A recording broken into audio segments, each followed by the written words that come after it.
You ready? Yeah.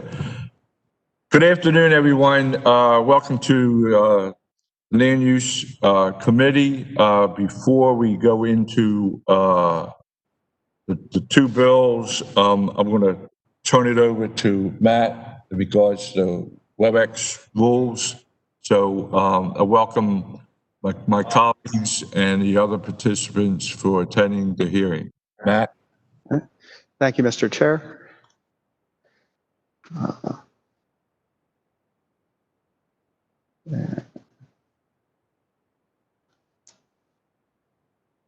Sorry, I'm just waiting to.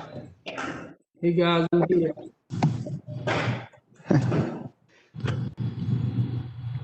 Hello, Councilman. Okay. So this is just a brief presentation on some of the Webex controls and how the hearing will work.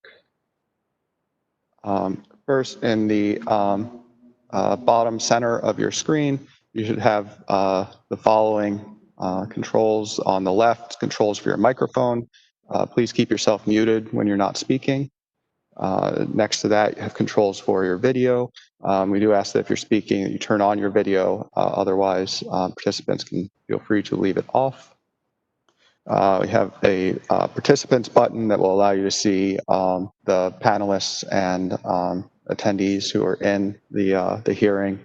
The chat function that you can use to let us know if there is a technical issue or other problem you'd like to make sure that everybody is aware of. More options we'll talk about in a second. And then finally, when you're ready to leave the meeting, on the right-hand side, there's the button for that. If you hit the More Options button, it should give you the option to raise your hand. That will let the committee chair and staff know that you have something you'd like to say. If you've downloaded the full Webex program onto your computer, that button may appear in the bottom right-hand corner instead of in this area. And then options for your view on the screen, you have the presenter screen and the middle presenter screen with showing the participants below. And on the right, you have the option to show all of the participants in the grid format. And just a few best practices for Webex hearings. Try to find a quiet space with good light and a strong internet connection so you can be seen and heard. Turn on video when you are speaking. Identify yourself before you speak. Mute yourself when you are not speaking to avoid creating feedback. Speak slowly and clearly. Be present. Be patient. And wear headphones with a microphone to cut down on background noise if possible. Public testimony for computer users will be coordinated by the committee staff. We ask that anyone who'd like to testify use the raise hand function to let us know that you'd like to testify. And then each speaker must state their name prior to beginning their testimony. For phone attendees, we're not able to identify you by name. And so when we get to the public testimony portion of the hearing, we will unmute each attendee one by one to give them the opportunity to testify. If you do not wish to testify, when you hear the two beeps, when you're unmuted, just say that you have no comments. If you do wish to testify, please state your name at the beginning of your testimony. And if we're not able to understand a speaker, we'll ask them to call back.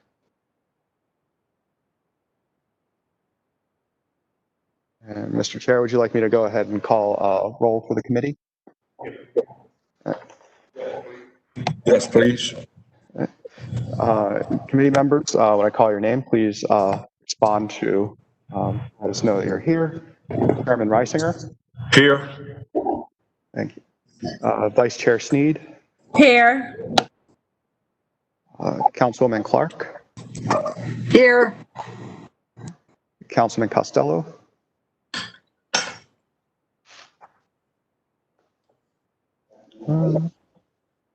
Councilman Costello. Here. Sorry, eating the sandwich. Thank you. Councilman Dorsey. Here. Councilman Pinkett. Here. Councilman Middleton Here. and Councilman Stokes. Here. Thank you. Okay, thank you, Matt. Okay, we're gonna start with City Council Bill 20-0539. This is a rezoning at 555 Dundalk Avenue, and it's the purpose of changing the zonings, as I said, for the zoning for the properties known as 555 Dundalk Avenue, Block 6694 at Lot 141 and Block 6694, Lot 142, as outlined in blue on the accompanying plat, from a I-1 zoning district to a IMU2 zoning district, and providing for a special effective date. I just want to state that the public notice requirements have been met. And at this time, I'd like to turn it over to Councilman Cohen, who is the sponsor of the legislation. Councilman Cohen, are you there? Yes, sir. Thank you, Mr. Chair. And thank you for holding this hearing. So we're seeking to rezone this property in the interest of promoting its use and development. There's been vacancy here for many years.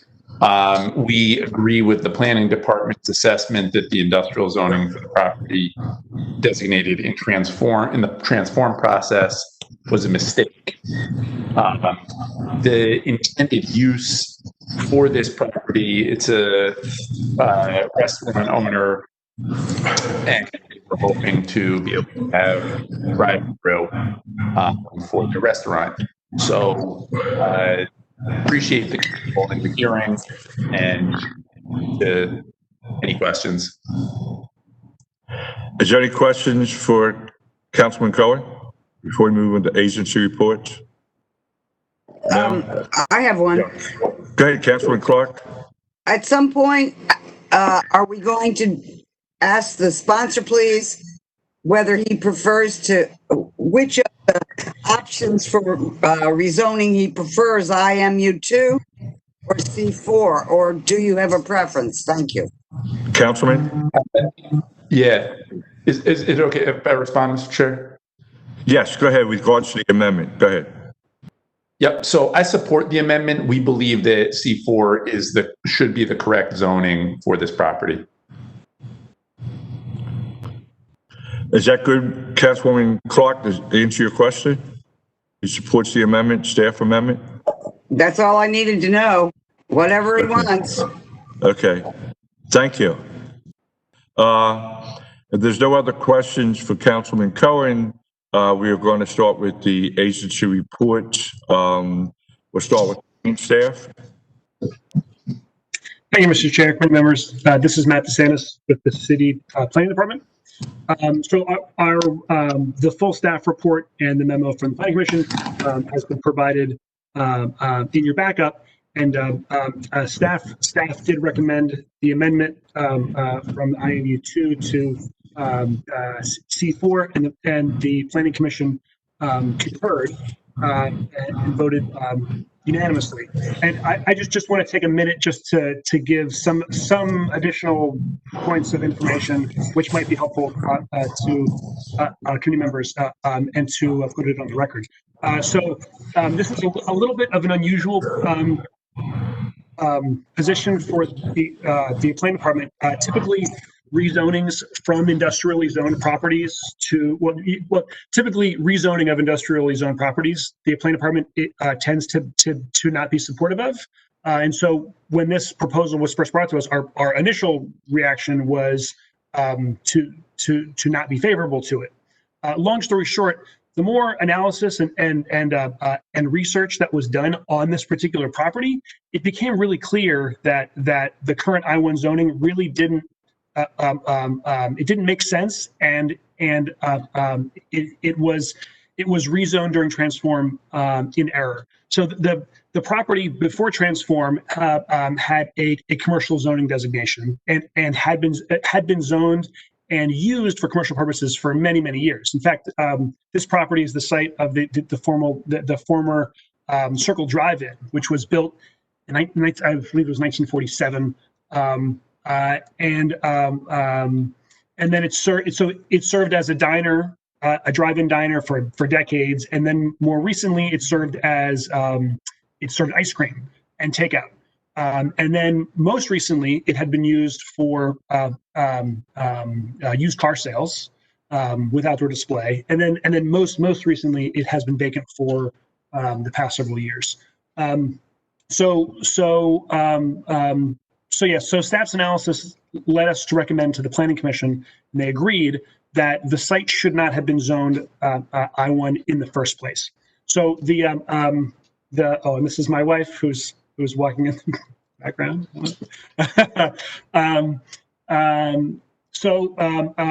My understanding is that the applicant's initial request to rezone from I-1 to IMU2 was done with an understanding that the planning department, or with an assumption that the planning department would be more amenable or less objectionable to kind of an almost parallel rezoning to IMU2. However, the intent of the IMU zoning districts has always been to reuse properties. So, your old former factory building in a neighborhood that kind of that it makes sense to be flexible in the reuse of a property. So, for the proposal at hand for this site, which would be, basically clearing off the site and redeveloping new, that's just not what IMU was intended for. So I guess, we can appreciate the applicant's sort of attempts to try and find a middle ground. But the planning department staff and the planning commission agreed that it didn't, in this instance, it didn't make sense to rezone to an IMU2, and that a C4 zoning designation, which is found directly across Dunnock Avenue, really made the most sense for this site. So I'll stop there, but I'm happy to answer any other questions. No, you're correct, Matt. If you look at the map, you'll see the surrounding footprints are commercial. Does any of the committee members or colleagues or planning? I have one. Councilman Clark? So, Matt, the sponsors they asked for one thing, you're recommending another. It's like the right choice. Are they okay with that? Yeah, our understanding, speaking to the counsel for the property owner, and I presume Carolyn is present here, and she can certainly provide more background. But our understanding, when we even before the planning commission hearing, when we discussed this possibility with her, she was on behalf of her client. Was amenable to the change and agreed that it made more sense than IMU2. Record. Excuse me, I just wanted that on the record. Yes, Councilman. Okay.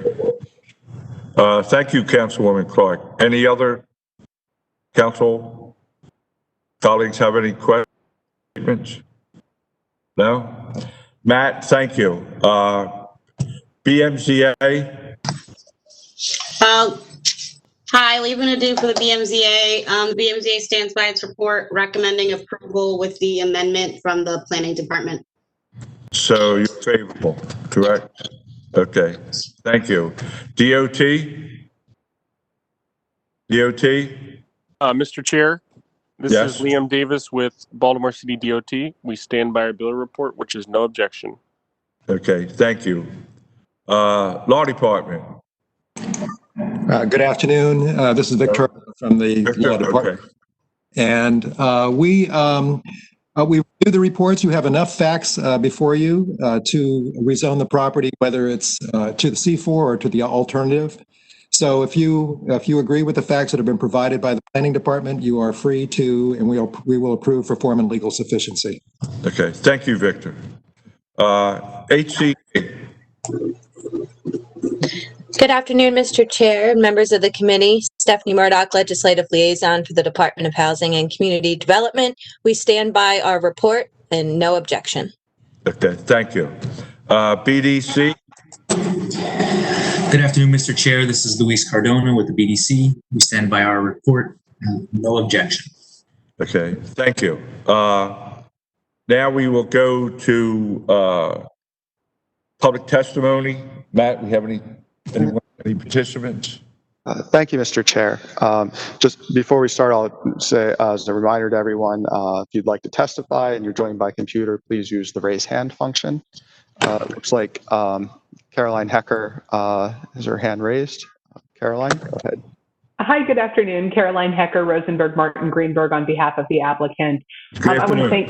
Good afternoon. I'd like to thank Councilman Cohen for his support of the bill and confirm what Mr. Desantis said. We initially had proposed an IMU2 zoning designation for the property on the theory that it had industrial zoning to begin with, and IMU2 was sort of close to what the existing zoning was, but would allow the type of use that's proposed. But we do agree with the staff's analysis at the planning department that C4 really is a more appropriate zoning designation, particularly based on the history of the site for sort of vehicularly oriented food uses, the Circle Drive-In for one. And I know it's not supposed to be before the committee in terms of the future proposed use of the site, but my client is the operator of a Dunkin' Donuts that's just down the street that wants to relocate to be allowed to have a drive-through component. And so this type of use is exactly consistent with what the historical use of the property was. And we agree with the planning department's analysis and what the planning commission recommended, that the property should be rezoned to the C4 district. Any questions for Caroline? Caroline? No? Okay, thank you. Thanks. So, Matt, we have any outside participants? Mr. Chair, it looks like we have one caller who I will unmute now. Paul, if you have any testimony, please proceed. No response, and there are no other hands raised. I think that is it for public testimony. Okay, thank you. At this time, I ask for a motion for finding of facts. Motion for finding of the facts. Second. Okay, yes. Okay, Councilman Middleton Clark, second. moves and Clark seconds. All those in favor of the finding of facts say aye. Aye. Aye. Those opposed say nay. The ayes have it. The finding of facts is moved. Now we go into the amendment. To move the amendment. Motion to move the amendment. Moved by Middleton, second by Clark. Am I right? Yes. Yes. Okay. All those in favor of the amendment say aye. Aye. Aye. Aye. Those opposed say nay. The ayes have it. The amendment passes. Now I ask for a motion to move the bill as amended. Do I have a motion? Motion to move the bill as amended. Second. Okay.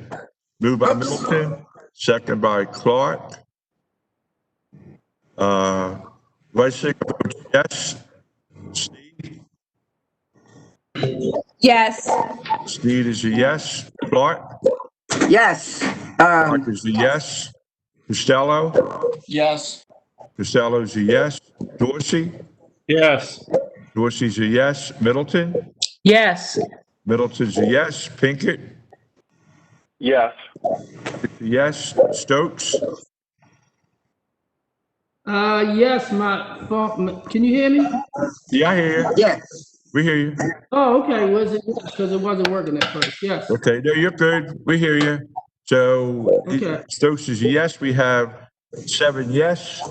This bill passes amended and will come out for the at the next council meeting.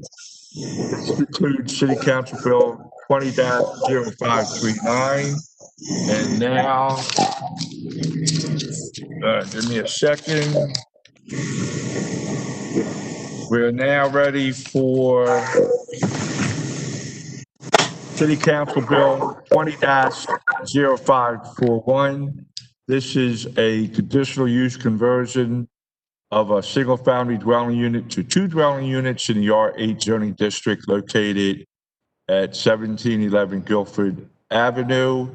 It's in the R8 zoning district.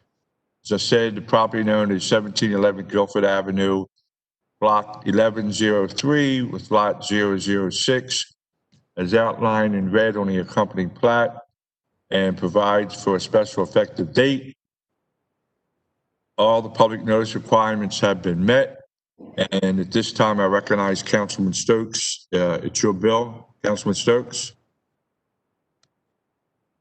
Thank you, Mr. Chair. This is just a single family dwelling and converting to a 2 apartment unit in the R8 zone. Thank you.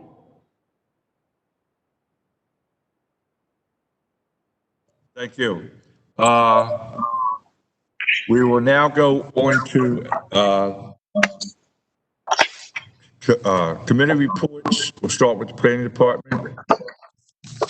Thank you, Mr. Chairman, members of the commission. Martin French for the Baltimore City Planning Department.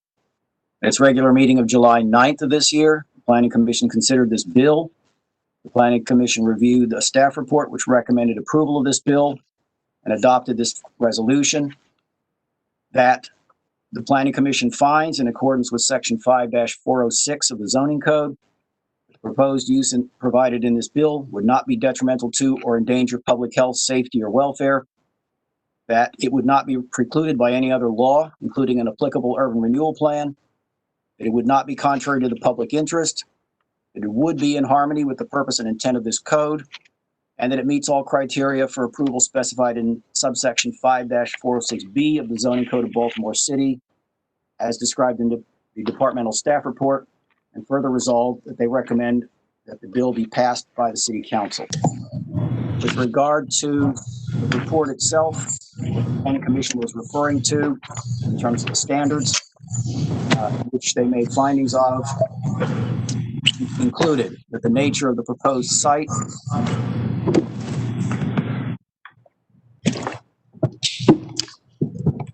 We can't hear you. traffic patterns, Go ahead.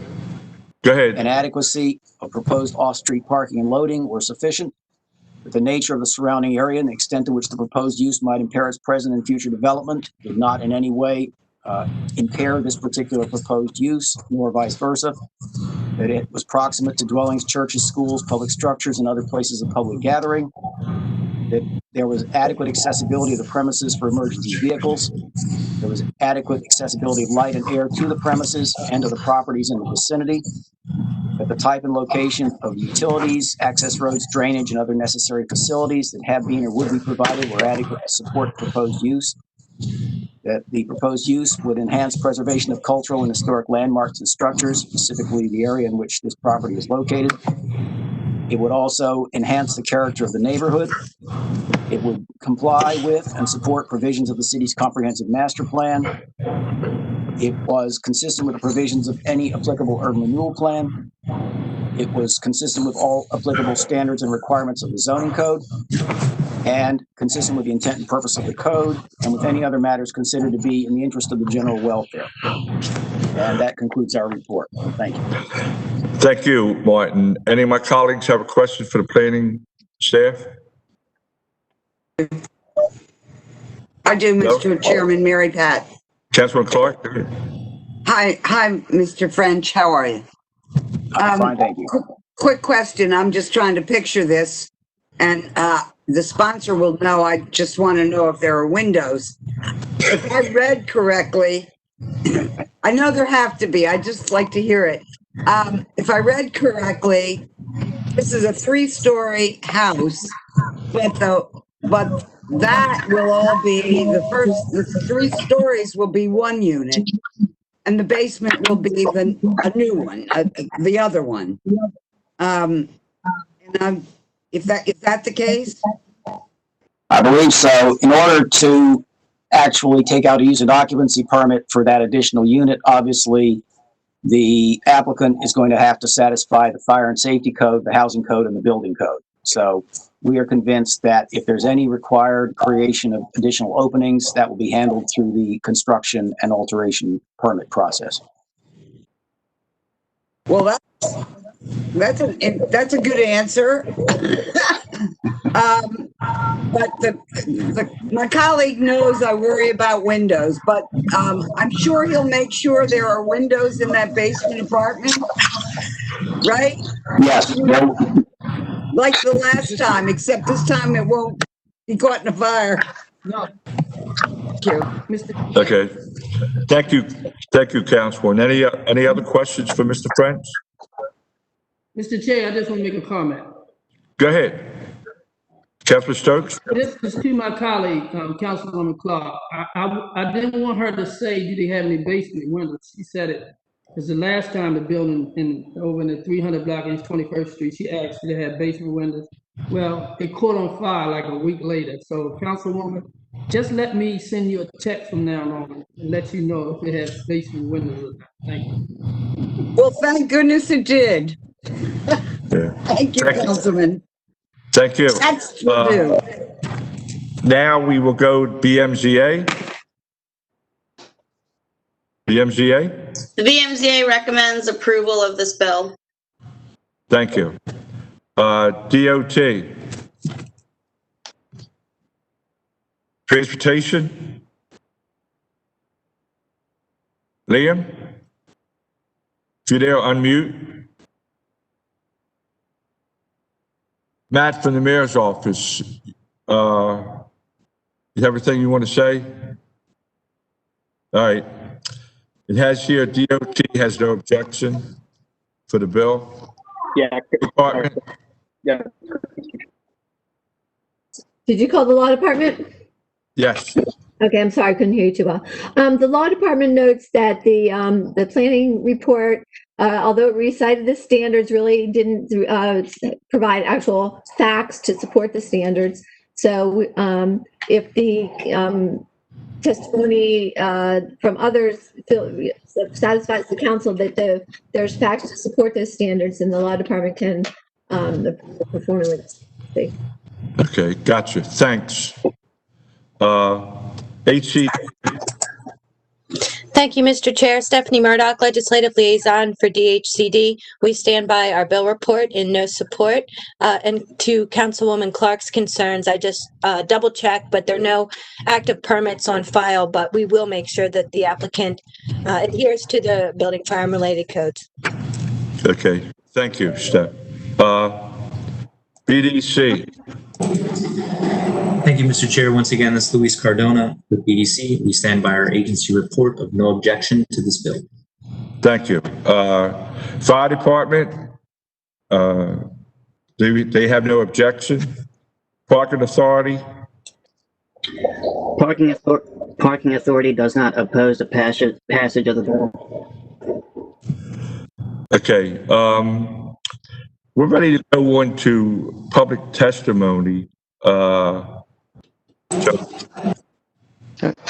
Thank you, Mr. Chair.